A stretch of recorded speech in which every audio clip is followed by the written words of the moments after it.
Imagine a superpower brought to its knees, humiliated on its own soil, its armies shattered, its people living in constant fear. This was Rome in the 3rd century BC. The source of this terror? One man, Hannibal Barca. For over a decade, he and his Carthaginian army had rampaged through Italy, inflicting one catastrophic defeat after another. The Battle of Cannae, in particular, was a wound that festered deep in the Roman psyche. Tens of thousands of their best soldiers were slaughtered in a single day. A military masterclass in annihilation. Rome was bleeding, broken, and on the brink of collapse. But Rome did not forget. It did not forgive. In the ashes of its defeats, a fire was kindled. A fire of pure, cold, calculated vengeance. While Hannibal was trapped in southern Italy, unable to strike the final blow against the city of Rome itself, the Romans were regrouping, re-strategizing, and forging a weapon to finally answer the threat. That weapon was a man. His name was Publius Cornelius Scipio. When we think of great Roman generals, names like Julius Caesar often come to mind. But before Caesar, there was Scipio. He was young, born into one of Rome's most distinguished families, and had witnessed the horror of Hannibal's campaign firsthand. He had survived the slaughters at the Ticinus River and at Cannae, escaping by the skin of his teeth. These experiences didn't break him, they molded him. He saw the panic, the flawed strategies, and the terror that Hannibal inspired. And unlike his elders, he didn't just see a monster, he saw a teacher. Scipio became the ultimate student of his enemy. He devoured every detail of Hannibal's tactics. He studied the pincer movement at Cannae, the ambushes, the brilliant use of terrain and cavalry.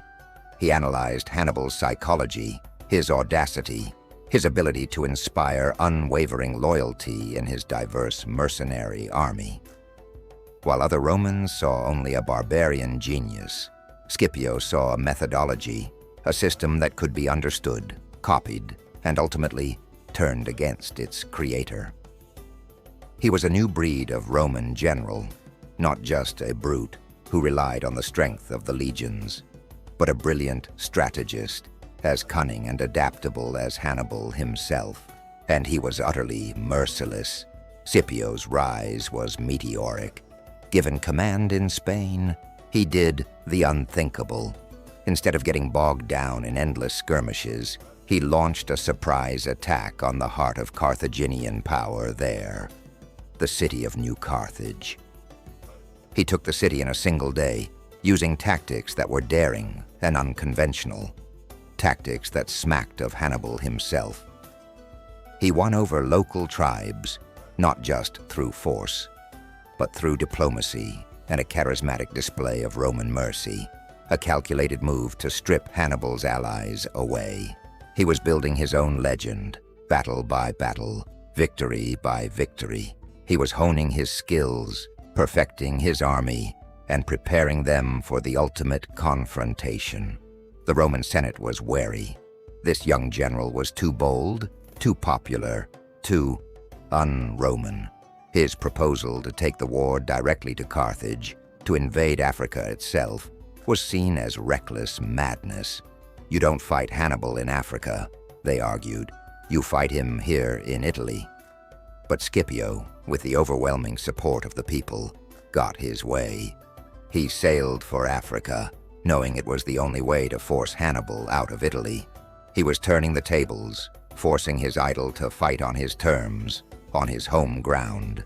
The stage was being set for one of the most anticipated showdowns in all of military history. The year is 202 BC. The place, the plains of Zama, in modern-day Tunisia. The air is thick with dust and tension. On one side, Hannibal Barca, the legendary commander, now older, wearier, but still a tactical giant. He commands a mixed army of his veteran Italian campaigners and fresh, untested Carthaginian levies, and at the head of his formation, a terrifying vanguard, 80 war elephants, the heavy tanks of the ancient world, intended to smash the Roman lines and cause mass panic. On the other side, Scipio Africanus, young, confident, at the peak of his powers. He commands the hardened legions he has trained and led to victory after victory. His army is disciplined, motivated, and possesses a crucial advantage: the superb Numidian cavalry, formerly allied with Hannibal, now fighting for Rome under their king, Massinissa. Two of history's greatest military minds were about to collide. For Hannibal, it was a battle to save his city. For Scipio, it was more. It was for the thousands lost at Cannae. It was for the years of terror. It was Rome's redemption. It was personal. The battle began with a deafening roar. Hannibal unleashed his elephants. This was his opening gambit, the shock and awe tactic that had broken lesser armies. The ground trembled as the massive beasts thundered towards the Roman lines, their trumpeting calls designed to instill primal fear. But Scipio was ready. He had studied this. He had planned for this. He had not arranged his infantry in the traditional dense checkerboard formation. Instead, he had organized them into columns, leaving wide, clear lanes running straight through his entire army, cleverly disguised by skirmishers at the front. As the elephants charged, the Roman horns and trumpets blasted a deafening noise, disorienting the animals. The skirmishers threw their javelins, goading the beasts. Then, on command, they stepped aside, revealing the open channels. The charging elephants, seeking the path of least resistance, funneled harmlessly through the lanes and out the back of the Roman army, where they were picked off or scattered. Some, panicked by the noise and wounds, even turned back and crashed into Hannibal's own cavalry. Hannibal's greatest weapon had been neutralized with breathtaking simplicity. Scipio had outthought the master. The trap was sprung. With the elephant threat gone, the real battle began. The infantry lines clashed in a brutal, grinding melee. The Romans, with their superior swords and discipline, began to push Hannibal's front line of mercenaries back. But Hannibal was a master of managing a battle. He brought up his second line of Carthaginian citizens to reinforce the first, stabilizing the situation. The fighting was savage, a desperate struggle of shield against shield, sword against spear. For a moment, it seemed like Hannibal's experience might just hold the line against Scipio's legions. Both sides were taking heavy losses, but Scipio was holding something in reserve, the decisive factor. At the beginning of the battle, Scipio's superior cavalry, led by Massinissa and the Roman commander Laelius, had driven Hannibal's cavalry from the field. Now, just as Hannibal's infantry was fully committed, holding the Romans in a desperate struggle, the Roman cavalry returned. They didn't rejoin the flanks. They did exactly what Hannibal had done to the Romans at Cannae.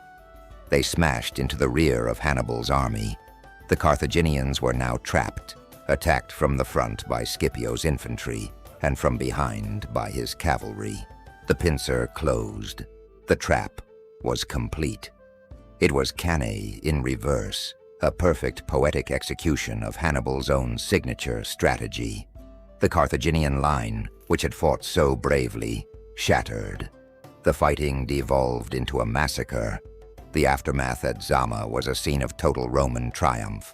Hannibal, seeing his army destroyed and his life's work undone, managed to escape the battlefield. But his power was broken forever. He had finally met his match. Scipio, the student, had surpassed the master, using his own lessons against him. What began with the humiliation at Cannae ended with the total victory at Zama.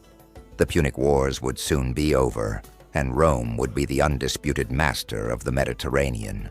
Scipio returned to Rome, a hero of unimaginable stature. He was given the honorific title Africanus in honor of his conquest of Africa.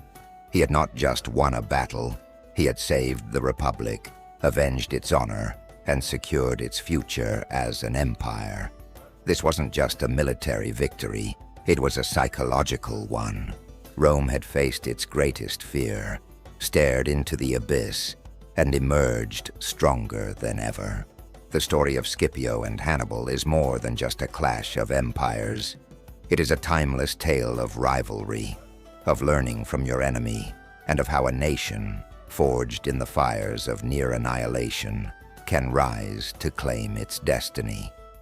It was the day Rome's greatest enemy was finally vanquished, and its path to eternal glory was paved with the blood and fire of its ultimate revenge. Thank you so much for joining us on this journey back to one of history's most epic showdowns.